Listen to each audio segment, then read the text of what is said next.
Chirala municipal కార్యాలయంలో chairman Janjanam Srinivasarao media సమావేశం నిర్వహించారు. తనపై ఈ నెల 14న అవిశ్వాసం పెట్టినందుకు కౌన్సిలర్లకు ధన్యవాదాలు తెలిపారు. వైసీపీ నుండి టీడీపీలో చేరాను. 2014లో చైర్మన్ గా ఎన్నికయ్యాను. గతంలో ఏఎంసీ చైర్మన్ గా చేసినా ఎప్పుడూ అవినీతికి పాల్పడలేదు. టీడీపీలో ఉన్న ఆమంచి కృష్ణమోహన్ చంద్రబాబుపై అనుచిత వ్యాఖ్యలు చేశారు. అనూహ్యంగా కరణం బలరాంకు అప్పుడు టికెట్ ఇస్తే గెలిపించుకున్నాం. వైసీపీ ప్రభుత్వంలో చీరాల నియోజకవర్గం అభివృద్ధి కోసమే అప్పుడు వైసీపీలో చేరాం. చీరాల నియోజకవర్గ చేనేతల అభివృద్ధికి అడ్డుపడిన వ్యక్తి మాజీ ఎమ్మెల్యే ఆమంచి కృష్ణమోహన్. టీడీపీని విమర్శించే స్థాయి ఆమంచికి లేదు. చంద్రబాబుపై విరుచుకుపడ్డ మాజీ ఎమ్మెల్యే ఆమంచి తీరు మార్చుకోవాలి. రాజకీయ ఉనికి కోసమే కౌన్సిలర్లని రెచ్చగొట్టి అవిశ్వాసం పెట్టించారు. చీరాల మున్సిపల్ చైర్మన్ ఎవరనేది టీడీపీ అధిష్టానం చూసుకుంటుంది.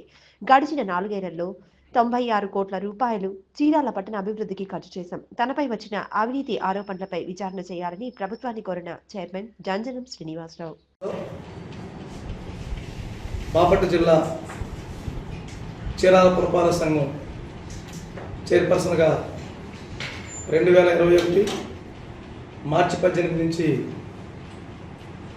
చైర్పర్సన్గా కొనసాగుతూ ఉన్నాను. ఈ నెల 14వ తేదీన అవిశ్వాస తీర్మానం ఏర్పాటు చేయమని కొంతమంది కౌన్సిలర్స్ కలెక్టర్ గారిని కలిసి రికమెండేషన్ ఇవ్వడం జరిగింది. దానికి అనుగుణంగా జిల్లా కలెక్టర్ అండ్ డిస్ట్రిక్ట్ మ్యాజిస్ట్రేట్ గారు నిబంధనల ప్రకారం ఆర్డీఓ గారి ద్వారా ఈ నెల 14వ తేదీ ఉదయం 10:30 అవిశ్వాస తీర్మానాన్ని చీరాల పురపాలక సంఘ కౌన్సిలర్లు ఏర్పాటు చేస్తున్నారు.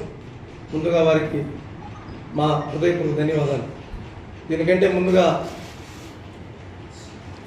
రాజకీయాల్లో 2021లో ప్రవేశించి పెద్దలు పూజ్యులు చీరాల శాసనసభ్యులుగా, రాష్ట్ర ముఖ్యమంత్రిగా, తమిళనాడు గవర్నర్గా ఉన్నటువంటి పుంజేటి రోసయ్య గారు దివంగత నేత ఆధ్వర్యంలో నేను కాంగ్రెస్ పార్టీలో 3 సంవత్సరాలు పనిచేశాను.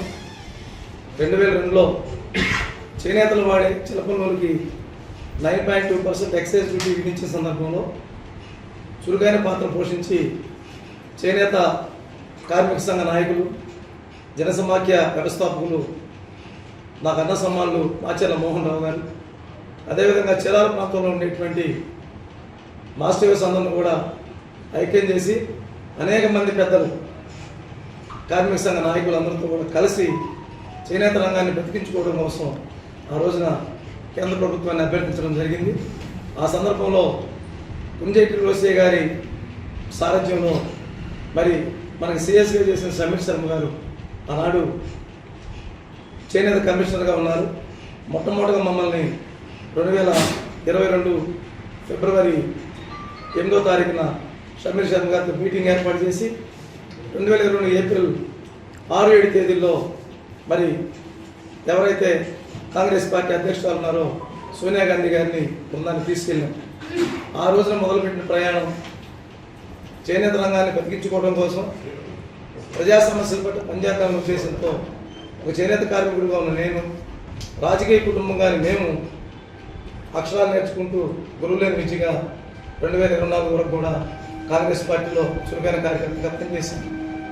తదుపరి పెద్దలు కొంజేటి రోసయ్య గారు ఇక్కడ శాసనసభ అభ్యర్థిగా ప్రకటించిన తర్వాత నేను మా గురుదేవుడు పూజ్యులు పెద్దలు దైవ సమానులు కరణం బలరాం కృష్ణమూర్తి గారి యొక్క సారథ్యంలో, వారి యొక్క శిష్యర్గంలో రామానాయుడు గారు రెండోసారి ఎంపీగా పోటీ చేసిన సందర్భంలో హైదరాబాద్లో నేను తెలుగుదేశం పార్టీలో చేరి అప్పటి నుండి కూడా ప్రస్తుతం నారాయణ కాలేజీ ఉన్నటువంటి నా సొంత ఆస్తిలో తెలుగుదేశం పార్టీ కార్యాలయాన్ని స్థాపించి నా చేనేత వ్యాపారం, నా రియల్ ఎస్టేట్ వ్యాపారం చేస్తూ నేను సంపాదించినటువంటి డబ్బును కూడా లెక్కించకుండా నేను నమ్ముకున్న సిద్ధాంతానికి పనిచేసిన విషయం చీరాల నియోజకవర్గంలో ప్రజలందరికీ, పాత్రికేయులందరికీ తెలుసు.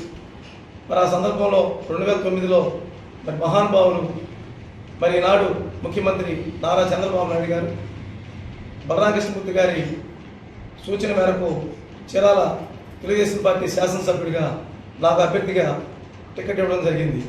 అట్ ద సేమ్ టైం మన గారు చీరాల శాసనసభ్యులు మరి ఎంఎం కొండయ్య గారు కూడా ఒంగోలు పార్లమెంట్ సభ్యులుగా బలరామకృష్ణమూర్తి గారే బీఫార్మ్ ఇచ్చడం జరిగింది. చీరాల శాసనసభ్యులు ఇవాళ ఎక్కడ నుంచి అయినా కొత్త ఏమో కానీ 2004 సంవత్సరం నుంచి గత 22 సంవత్సరాలుగా మేము అన్నదమ్ములుగా కర్ణం బలరామకృష్ణమూర్తి గారి శిష్యులుగా నారా చంద్రబాబు గారి నాయకత్వాన్ని మేము పనిచేశాం. తర్వాత ప్రజారాజ్యంలో ఓడిపోయినప్పటికీ కూడా వ్యాపార కారణాల చేత ఆర్థిక ఇబ్బందుల వల్ల నేను 2 సంవత్సరాలు 3 సంవత్సరాలు స్తబ్దతగా ఉండి నా యొక్క వ్యాపార లావాదేవీలు తెలుసుకున్న విషయం అందరికీ తెలుసు. రాష్ట్ర విభజన తర్వాత మరి ఇండిపెండెంట్గా పోటీ చేసే సందర్భంలో ఆమంచి కృష్ణమోహన్ గారు మరి మా సంఘీయులు గారిని మా మిత్రులు గారిని కూడా సంప్రదించి చైర్పర్సన్గా చంద్రన శ్రీనివాసరావు గారిని పురపాలక సంఘంలో 5వ వార్డులో పోటీ చేయించండి, నేను శాసనసభ్యులుగా ఉంటాను, ఇద్దరం చీరాల నియోజకవర్గం అభివృద్ధి చేద్దామంటే వారి మాటను విశ్వసించి నేను 2014 ఎన్నికల్లో మరి మార్చి 12వ తేదీన కొత్తపేటలో మా ఇంటికి వచ్చి కృష్ణమోహన్ గారు నన్ను పార్టీలోకి సాధనకు ఆహ్వానించారు. మరి ఆటో గుర్తు మీద 5వ వార్డులో పోటీ చేస్తే ప్రజలందరూ కూడా ఆశీర్వదించి గెలిపించారు. మరి 6 మంది ఆటో గుర్తు మీద గెలిచినప్పటికీ 12 మంది తెలుగుదేశం పార్టీ కౌన్సిలర్స్ గెలిచారు, 15 మంది వైసీపీ కౌన్సిలర్స్ గెలిచారు. ఆటో గుర్తు మీద 6 ఎవరికి ఓటు వేస్తే వాళ్ళే చైర్మన్. మరి 2009లో కృష్ణమోహన్తో పాటు సమానంగా నేను తెలుగుదేశం పార్టీ శాసనసభ్యులుగా పోటీ చేసి 47 ఓట్లు తెచ్చుకొని ఒక బెట్టు తగ్గి ఏదైనా నమ్ముకుంటాం కానీ పనిచేద్దామని బేషజాలకు పోకుండా టీడీపీకి ఇన్ఛార్జిగా ఉండి 5వ వార్డు కౌన్సిలర్గా గెలిచి ఒక సాధారణమైన కౌన్సిలర్స్ పక్కన బల్ల మీద కూర్చున్నా. ఎందుకని ఆమంచి కృష్ణమోహన్ ఆ రోజు నాకు ఇచ్చిన హామీ మేరకు నా స్థాయి నాయకుడు నా మీద ఓడిపోయినా నన్ను నమ్మి కౌన్సిలర్గా వేశాడని మరి మీరు నిజాయితీగా ఆలోచించలేకపోయారు. నేను 4 సంవత్సరాలు ఉన్నా ఏ రోజు కూడా మీతో కలిసి ప్రయాణం చేసేది తప్ప ప్రెస్ మీట్లో కానీ ఆఫ్ ద రికార్డులో కానీ ఆమంచి కృష్ణమోహన్ ఎక్కడో కూడా చిన్న మాట కూడా నేను మాట్లాడలేదు. అది మా పెద్దలు నేర్పిన సంస్కారం, కర్ణం బలరామకృష్ణమూర్తి గారు నేర్పిన సంస్కారం. కాబట్టి లాస్ట్ ఇయర్లో బతిమలాడితే ఏఎంసీ చైర్మన్గా 1 సంవత్సర కాలం చేశాను. 1 సంవత్సర కాలంలో ఎవరి దగ్గరైనా కానీ ₹1 డబ్బులు లంచం తీసుకోవడం కానీ చెక్ పోస్టుల్లో కానీ తీసుకుని ఉన్నా లేదో ఈ సమాజానికి తెలుసు. మరి తెలుగుదేశం పార్టీలో ఏఎంసీ చైర్మన్గా ఉండగా మీరు 2000 బాపట్ల వారి దివ్య సమూహములు విషయము చీరాల మున్సిపల్ చైర్మన్ జంజనం శ్రీనివాసరావుపై అవిశ్వాస తీర్మానం ప్రవేశపెట్టు గురించి అయ్యా మేము చీరాల మున్సిపాలిటీలో కౌన్సిలర్గా ప్రజల చేత ఎంపిక కాబట్టి ఉన్నాము. ప్రస్తుతం చీరాల మున్సిపాలిటీ కౌన్సిల్ పదవీ కాలం 4 సంవత్సరాలు ముగిసింది. దీంతో నిబంధనల ప్రకారం చైర్మన్పై అవిశ్వాస తీర్మానం పెట్టుకు నిర్ణయించుకున్నాము. అవిశ్వాస తీర్మానం పెట్టు కారణాలు: చైర్మన్ జంజనం శ్రీనివాసరావు గారు గత 4 సంవత్సరాల కాలంలో మున్సిపాలిటీలో జరిగిన అనేక అభివృద్ధి పనుల విషయంలో అవకతవకలకి పాల్పడి ఉన్నారు. చాలా చోట్ల నిధులు దుర్వినియోగం జరిగింది. ప్రజల చేత ఎన్నికైన కౌన్సిలర్మైన మాకు సరైన వివరాలు తెలుపకుండా, గౌరవాన్ని ఇవ్వకుండా నియంత్రిత పోకడకు వ్యవహరిస్తున్నారు అని ఇచ్చారు కదా. కాబట్టి ఏదైతే మున్సిపాలిటీలో జరిగిన అనేక అభివృద్ధి పనుల విషయంలో నిధులు అవకతవకలకు పాల్పడి ఉన్నామని పొందుపరిచారు. నేను గౌరవంగా సిబిఐ వారిని, సిబిసిఐడి వారిని, ఏసీబీ వారిని, విజిలెన్స్ వారిని ఏదైతే మీకు నిధులు డేటా ఇచ్చున్నానో 4 సంవత్సరాల పనులున్నానో ఈరోజే నాపై విచారణకు ఆదేశిస్తున్నాను.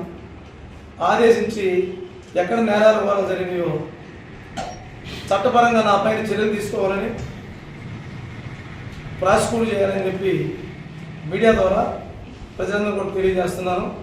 ఈరోజే నేను తెలిపినటువంటి ఏదైతే CBCID, vigilance and enforcement, ACB వారికి కూడా తెలియజేస్తూ రాష్ట్ర ముఖ్యమంత్రి వర్యులకి, అదేవిధంగా నారా చంద్రబాబు నాయుడు గారికి, మన లోకేష్ బాబు గారికి, జనసేన నాయకులు పవన్ కళ్యాణ్ గారికి, పురంధరేశ్వర గారితో పాటుగా మా శాఖ మంత్రి నారాయణ గారికి, మా ప్రిన్సిపల్ సెక్రటరీ గారికి, మా బాపట్ల జిల్లా తెలుగుదేశం పార్టీ అధ్యక్షుడికి, జిల్లా మంత్రివర్యులకి, ఎంపీ గారికి, ఎమ్మెల్యే గారికి కూడా ఇవన్నీ కూడా సబ్మిట్ చేస్తాం.